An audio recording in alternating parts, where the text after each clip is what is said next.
I'm Jessica, 38 years old. I run my own law firm as an attorney. Actually, I'm remarried after a divorce, and now I live happily with my second husband and our two kids. However, my eldest child, Laura, is neither mine nor my husband's biological child. 12 years ago, my sister Rachel, who was a single mom, left Laura with me and disappeared. I'm going to live with Rachel. That's what my ex-husband, Mike, wrote in a note before vanishing, leaving behind divorce papers as well. Since then, no one had seen Rachel or Mike. But now here they were, standing right in front of me. It was a chance encounter after 12 years. Hey, how's that kid doing? Though shocked by the sudden question, I calmly replied, "She's doing well. She's grown up and is now in middle school." Wow, that emotionless crybaby loser made it to middle school? Seriously, she only ever cried or had that sullen look. Can she even handle school properly? She was definitely not cute. Rachel kept running her mouth while Mike laughed hysterically beside her. Mom, Just as I was about to end our conversation, I heard a voice calling me from behind. "Laura, are you done?" yeah, It was my daughter Laura, wearing her prestigious private middle school uniform. "Well, we're leaving," I said as I greeted them, and Laura did the same. As we started to walk past them, Rachel shouted, Hey, wait a minute. "What?"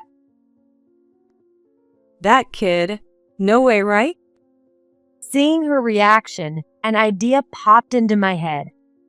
"If you come here tomorrow at 10 a.m., I can spare some time to talk." With that, I handed Rachel my business card, ignored whatever they were still saying, and walked away with Laura.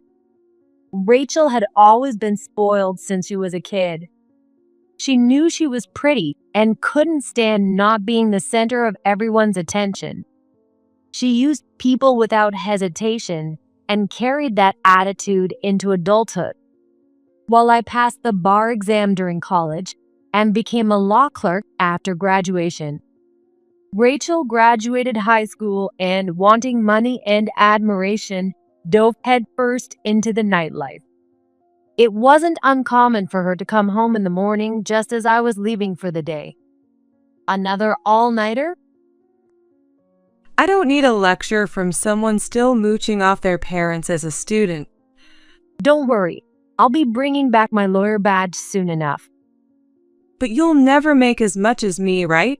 I can make 10 grand in a single night. Can you? I'm not interested in making that kind of money or doing that kind of work. Boring. With that, Rachel would head back to her room, cursing under her breath. Not long after, Rachel moved out of our parents' house. Since then, she hardly ever came back. In the meantime, I married Mike, whom I met through a mutual friend. Rachel made a brief appearance at the wedding, but didn't even offer her congratulations. Then, one day, everything changed suddenly. It all started with a late-night call from my mom. "Hello. It's rare for you to call." There's no time for chat, Rachel. She's come back home pregnant. "Really?" Mike and I rushed to my parents' house, which wasn't far, driving as fast as we could. When we arrived, there was Rachel, her belly already noticeably large. "What's going on?" Well, Rachel was fiddling with her phone, acting as if nothing concerned her. "Rachel?" As you can see, I'm pregnant. I think I'm about 23 weeks along. Too late to terminate, so I'm just gonna have the baby. Her nonchalant tone left me speechless. Apparently, she had quit her job, given up her apartment, and returned home. When we asked who the father was, she just dodged the question. My parents and I were at a loss. Then Mike, standing behind me, spoke gently. Maybe Rachel is just putting on a brave face, but deep down, she's scared. Having a baby as a single mom is scary for anyone. As a doctor, Mike seemed to prioritize Rachel's well-being as a pregnant woman. Feeling encouraged, Mike began to care for Rachel more than anyone in the family, even visiting my parents' house on his own. Eventually, Rachel gave birth to a beautiful baby girl. She named her Laura. Regardless of the circumstances, she was our first grandchild and niece. Both my parents and I adored that tiny new life immensely. However, Rachel didn't change. Even after having a child, her self-centered attitude remained. Rachel, Laura's crying. So what? Jessica, you can give her the bottle. For Rachel, her nails seemed to be a far bigger concern than feeding Laura. Mike, understanding that hormonal imbalances can happen around pregnancy and childbirth, started taking Rachel out for some fresh air about a month after Laura was born. Rachel was more than happy to go along. One weekend, Rachel came to visit. What's up? You came all the way here with Laura on the train? Yes, something like that. I felt an intense unease about Rachel bringing Laura on the train. Hey, can you watch Laura for a bit? I want to go to my usual salon in the city. Without waiting for a response, Rachel handed over the diaper bag and Laura then left. That day, Mike had gone out for golf early in the morning, and I had been enjoying a quiet day alone, so taking care of Laura wasn't a problem. But after a day of changing diapers, feeding, napping, and playing, it was already evening. She's late. I messaged Rachel several times, but while the messages were read, there was no reply. And just like that, Rachel disappeared. And from that day on, Mike never returned home either. The day after that shocking reunion, I was at the office, working as usual. Since going independent 4 years ago, I've been fortunate with great clients. And today, I had several meetings lined up in the afternoon. But today, an unexpected task had popped up before those meetings. I wonder what kind of face they'll make when they show up. As I pondered, there was a knock at the door. Come in. At my call, the door opened, and Rachel and Mike were shown in by my staff. Their expressions were amusingly sullen. What is this place? Like I said yesterday, it's my office. What's this about you being remarried? I didn't know. Of course not. You disappeared without a word, and Mike left his job and vanished too. How was I supposed to tell you? Rachel clicked her tongue and glared at me, clearly annoyed, her demeanor unchanged despite being in her 30s now. And yet, despite everything, you could still calmly face me after I suggested meeting? Do you have no idea what you did that made you disappear for 12 years? What? If anything, you should be grateful. I gave a childless woman like you a beautiful child. You must be thrilled that your cute little niece, Laura, became your daughter. Rachel's smug grin was infuriating, and I exhaled quietly to maintain my composure. Well, thanks for that, but it turns out I wasn't infertile. What? I got pregnant right after remarrying, and now I have a second-grade daughter. She and Laura are the best of friends. They both stared at me in stunned silence, clearly not expecting that I'd had a child.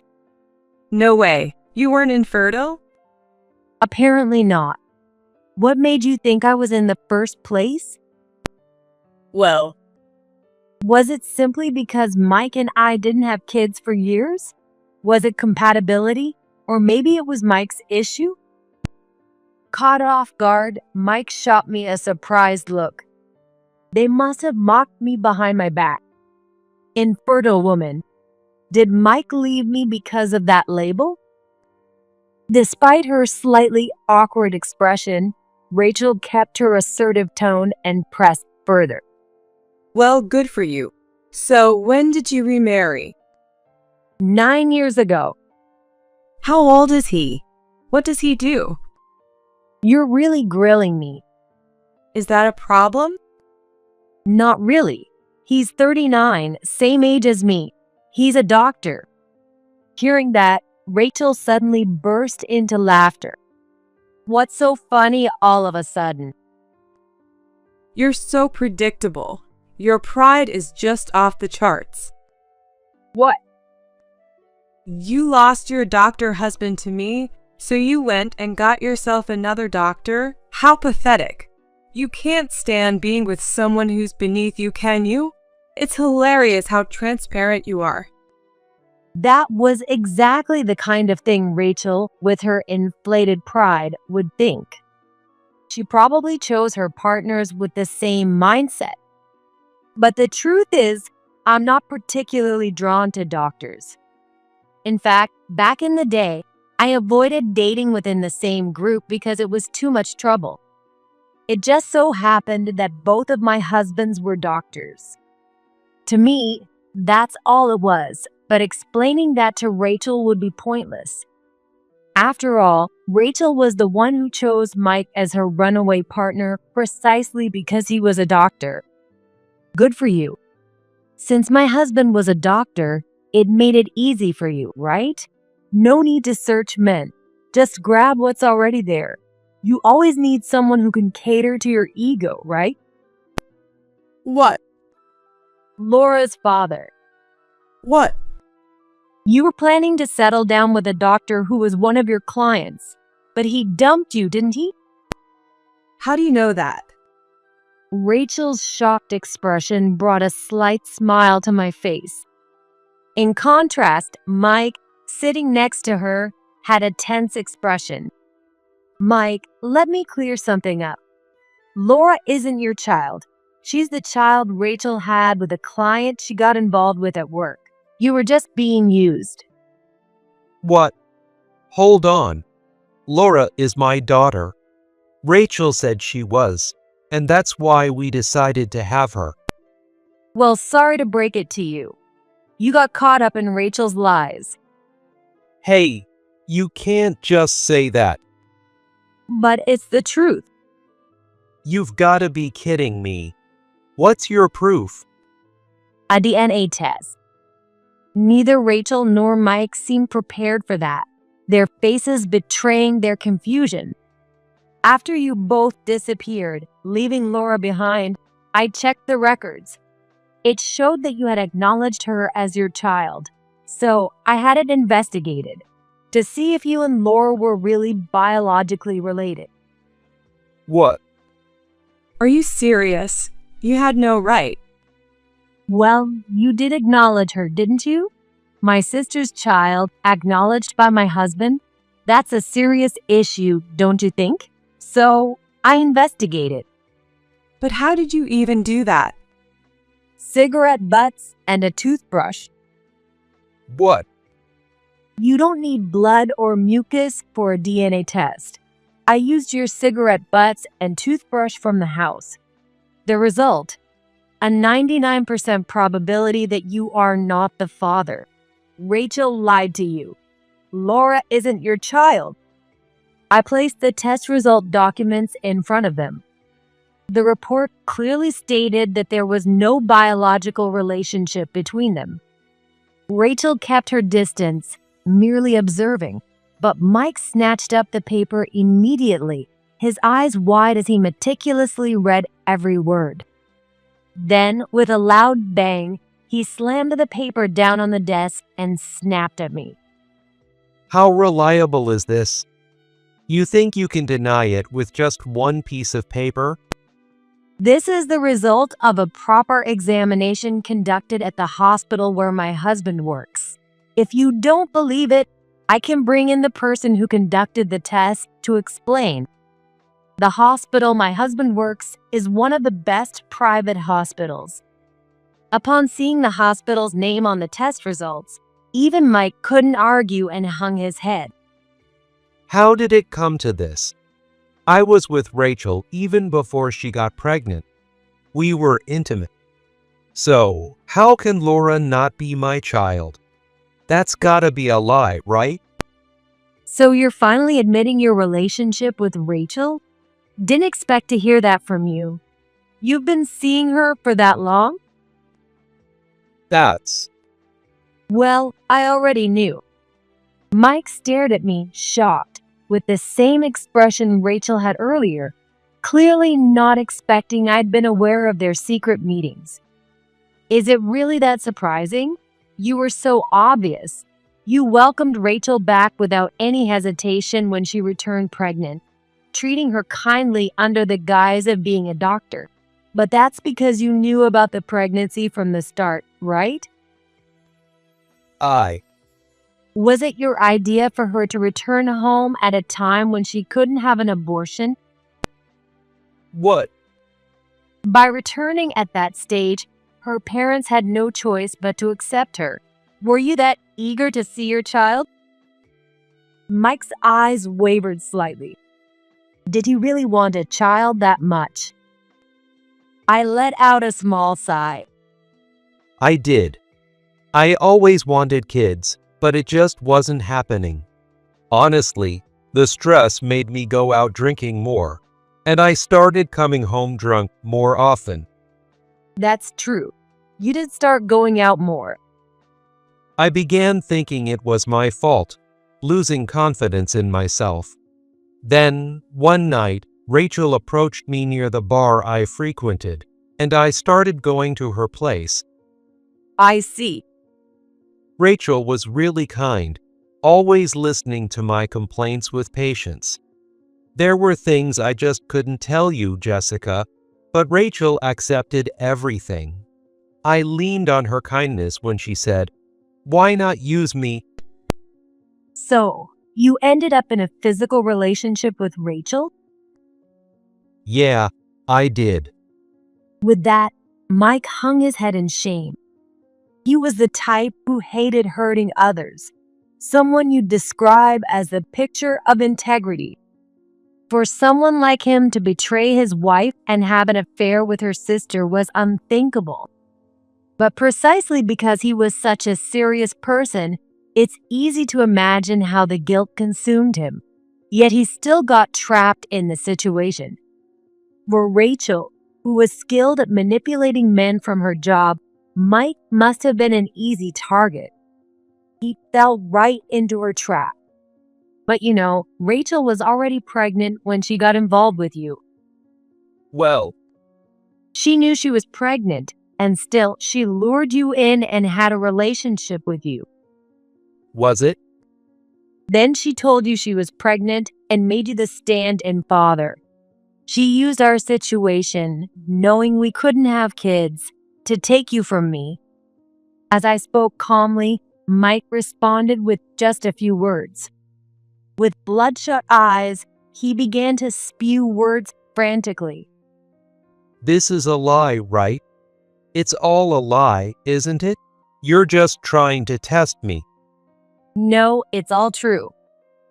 It's a lie. And why would I need to test you? You betrayed me. My sister took my husband. I'm just laying out the facts after investigating what happened. Seems like you were completely in the dark. I'm doing you a favor by telling you. Mike's face grew paler by the second. Why bring this up now? Bring this up now? You're the one who's saying that? What? Until I saw you two yesterday, I was content with my life. But meeting you there brought it all back. You two made me remember. That's... Rachel deceived you, and you abandoned me, and then left Laura with me. You should at least know what kind of woman Rachel really is after you left your wife and child for her. That's not. I didn't mean to abandon you. Clenching his fists tightly, Mike muttered in a hoarse voice, Whether you meant it or not, you did. Why would you leave the child you supposedly wanted and disappear? If you truly wanted to be with Rachel, you could have divorced me and done that. That's because Rachel said she couldn't handle raising a child. What? You remember how Rachel was after the birth, right? Yeah, right after giving birth, all she cared about were her nails and hair. She left all the childcare to me and Mom. Exactly. Rachel really couldn't handle it. I just wanted to support her and make her happy. What is this guy in front of me, lost in his self-righteous fantasy? How naive can he be? Mike's well-meaning but misguided sense of duty had taken a very wrong turn. Of course, Rachel's always been the type who couldn't stand not being the center of attention. Do you really think someone like that could love and raise a weak, cute child who would naturally be loved more than herself? That's Well, maybe it was for the best for Laura. what? I mean, with parents like you two, she wouldn't have turned out well, right? What did you say? Someone who can have a child for selfish reasons and then abandon them couldn't possibly raise a decent child. Rachel probably saw having a child with a high-status, handsome doctor as more of a pet project, didn't she? You're being incredibly rude. Am I? I think forcing someone to sign an abortion consent form, then deciding to have the baby anyway, is far ruder.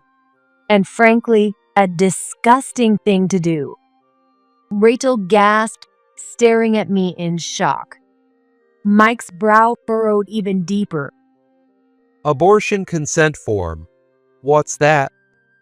Rachel talked it over with the real father, agreed to an abortion, and received a settlement of $20,000. Seriously? As I mentioned earlier, the guy was a client at Rachel's club. He was good-looking, tall, a doctor, and the son of a hospital director.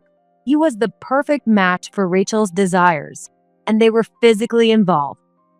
Rachel tried to trap him, but as the future hospital director, he already had someone lined up for him. When Rachel's pregnancy came to light, he had no intention of marrying her or wanting the child. Rachel agreed to the abortion and took the settlement. But instead of going through with the abortion, Rachel kept the baby and made you the stand-in father. Isn't that right, Rachel? I smirked as Rachel grimaced, silently acknowledging everything. Mike, with a furrowed brow, asked me the obvious question. Jessica, how did you find all this out? I hired a private investigator. I have my work and had to take care of Laura, so I needed help. They looked into Rachel's workplace, her relationships, and everything else, which eventually led to the hospital director's son. After that, I spoke directly with him. He was shocked. I never imagined she'd have the baby and then disappear, he said. You met him? How is he doing? Rachel's sudden eagerness irritated me. What are you saying? Why? He apologized to you, paid the settlement, and thought it was all settled. I even spoke with his lawyer, who confirmed everything. You signed a written agreement, didn't you? He was shocked to find out you broke your promise. I never thought it would come to this, he said. Of course. The whole ordeal with Rachel's pregnancy was nothing but a nightmare for him. Of course, he bears some responsibility as well. That's why they had a thorough discussion, decided on the abortion, and he even paid the settlement. But Rachel betrayed him. To him, it must be terrifying. Come on, having a child with a man like that isn't something you get to do every day. You really did see the child as a personal accessory, didn't you? But And in the end, you couldn't even raise your baby and just abandoned her. Rachel clicked her tongue loudly and muttered complaints under her breath. Seeing that she hadn't changed one bit, I felt a wave of resignation. It was pointless to continue this conversation. Well, I'm grateful, honestly. Because of all that, I got to become Laura's parent, and most importantly, I met my husband. What? My second husband is a friend of Laura's biological father. He's a pediatrician and started helping me when he heard I was raising Laura alone, saying, not that I'm a replacement for him. He even became my husband so we could formally adopt Laura. I'm truly thankful, and now I couldn't be happier.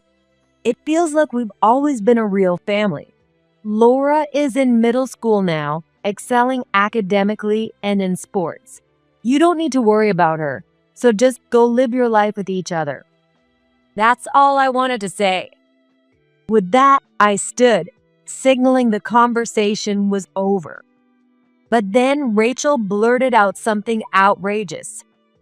Wait, give Laura back to me. No way. Now that you have your own child, you can give Laura back. I see. So that's why Rachel came here today. I get it. Seeing Laura in that uniform made you want her back? The child you once thought was defective is now attending a prestigious private school. That must be irresistible for someone like you, who loves having a little trophy. If you understand, then give her back. You've got your own kid now. Who knew she'd be this desperate? Her sheer desperation made me chuckle. What's so funny? Well, nothing. I just thought you seemed really desperate. Of course, she's my child. Are you going to raise her alone? Of course, I'll raise her with Mike. Is that so? What do you mean? Why don't you take a look at Mike's face? Rachel, so caught up in her own desires, finally glanced at Mike. There he was, standing expressionless. Mike? Rachel called out hesitantly, and Mike responded with a sharp look. I want a divorce. Wait, I'm divorcing you, Rachel. why? How come? Shaking his arm frantically, Rachel pleaded in confusion. But Mike, glaring at her, spat out his words. For the past 12 years, no, since the day we met, I've been deceived by you. I can't imagine continuing to live with a woman like that. We're divorcing immediately, and I'll be pressing charges for fraud. Rachel gasped at his unexpected words. She clung to his arm, shaking it more vigorously. I'm sorry. I didn't mean for it to be like this. I was desperate. Desperate not to lose the man she had been using like an ATM, Rachel tried to excuse herself, clinging to Mike. But Mike remained silent, offering no response. As I watched the scene unfold, my phone began to ring. It was Laura. What's up? I ignored the two and answered the call. And I intentionally put it on speaker. Laura's voice suddenly echoed from the phone, causing the two who had been arguing to fall silent and look startled. Yet, perhaps instinctively, they stayed quiet and listened to my conversation with Laura. Laura asked if I could take her and a friend to visit the maternity ward because her friend had a new baby sister. Babies are always so cute. Yeah, does it remind you of when your sister was born? Of course. She was so tiny and adorable. Mom, thank you. What did you say? Thanks for having my sister. Laura. Laura's gentle words often moved me, even as her parent. I wanted the two standing before me to face reality. Laura, are you happy being my child? Of course, I don't care about someone who abandoned me. They're just a stranger to me now. If you hadn't raised me, Mom, if you hadn't married Dad and taken me in, I wouldn't have met my little sister, Grandpa, Grandma, or my best friends. You're the best mom ever. You're kind, warm, smart, and beautiful. There's no one else who could be my mom.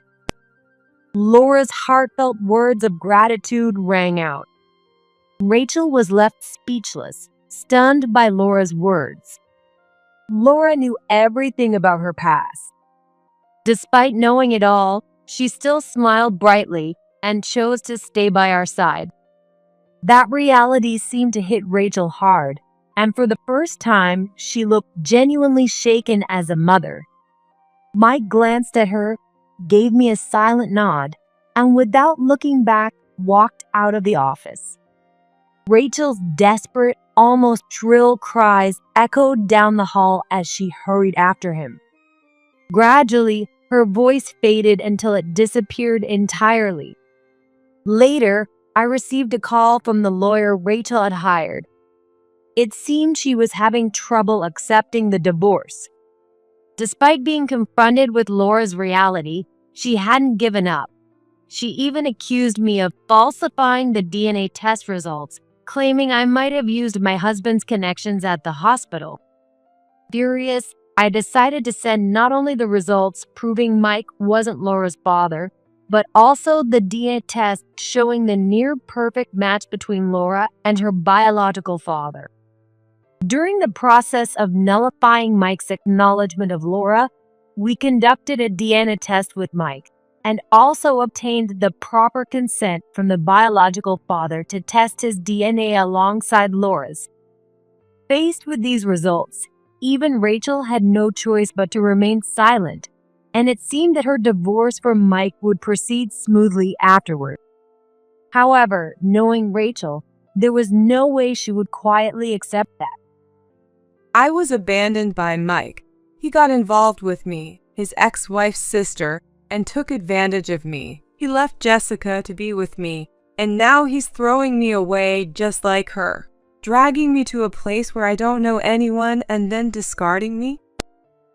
He's a terrible person, abandoning his wife for a younger woman. Rachel repeatedly caused scenes at Mike's hospital, yelling such accusations. Each time, the police were called, and Rachel was taken away, leaving Mike to apologize to the hospital. This happened so frequently that patients began filing complaints like, "That doctor can't be trusted," and "What kind of doctor causes a disturbance like that?" As a result, Mike resigned and moved back to his rural hometown. Of course, Rachel followed him there, continuing her harassment, and the divorce proceedings dragged on endlessly. Rachel's lawyer admitted they had no idea what she was holding on to anymore. Mike was not only pursuing charges against Rachel for fraud and defamation, but the biological father of Laura was also involved due to Rachel breaking their agreement.